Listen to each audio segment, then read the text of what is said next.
Hello, I'm Hanson Lyman, and today we're going to be talking about the history of the English language, specifically the Old English period.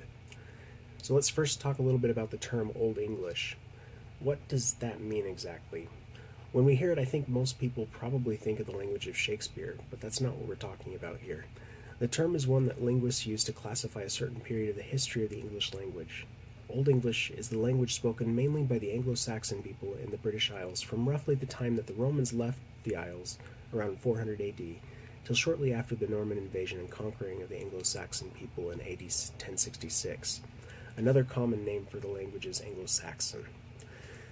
The period immediately following the abandonment by Rome of its province of Britannia was characterized by wars between the native Britons and both the Gaels and Picts to the north and the invading Saxons to the east. The colonization by Saxons, though, started because of a bad tactical misstep made by one Brythonic king named Vortigern. He decided to hire Saxon mercenaries to defend his kingdom from other Saxons and from his neighbors to the north. His mistake, though, was deciding to renege on the promised payment and giving the troops land instead. This settlement of what today is the region of Great Britain known as Kent paved the way for a mass invasion by Saxons, Frisians, and Utes.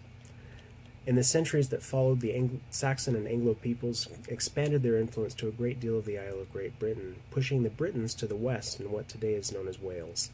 The Anglo-Saxon people that emerged from this influx of people settled into what was called the Heptarchy, which, as its name suggests, it was a collection of 7 kingdoms. These existed in a general peace for a while, but starting in the 8th and 9th centuries, Vikings started raiding the northeast coast of Great Britain, and by the end of the 9th century, a full-scale invasion by the peoples of Denmark and Norway was underway. Through the course of the 10th century, the Vikings, known as the Danes, conquered very much of Great Britain. It was the king of the Kingdom of Wessex, King Alfred the Great, who pushed the Danes back and formed a treaty with them under which the Danes lived in the north under an area known as the Danelaw, and the Anglo-Saxon people lived in a unified English kingdom under Alfred. This worked for a while, with the two people further intermixing into a basically homogeneous English people. This ended because of a crisis of succession in the middle of the 11th century, which led to the invasion from Normandy of the Norman people led by Edward the Conqueror in 1066. This change of power to French-speaking Normans was a catalyst for the transition to the Middle English period at the beginning of the 12th century.